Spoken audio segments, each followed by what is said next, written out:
In this video, I will guide you on how to know if you're restricted on Messenger. Now, there is no direct way to confirm if you have been restricted on Facebook Messenger. However, you can look for these signs.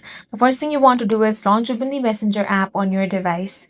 Now, you want to check out their active status. So go ahead and open up the account that you think has restricted you, and you want to check their active status. If there is no active status indicated over here, and if you cannot see updates to their profile picture, this may suggest restricted access. Next, you want to check the message status. For that, go ahead and send in a message. Your messages are sent normally, but you cannot see seen or read receipts. This can be a possible sign of restrictions. Next, you want to call them.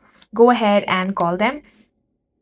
The calls are not answered or seemed ignored. This may indicate that you have been restricted. These are the signs you want to look for if you want to know if somebody has restricted you on Messenger. That's all for this video. If you found it useful, make sure to hit the like button and subscribe for more videos like this.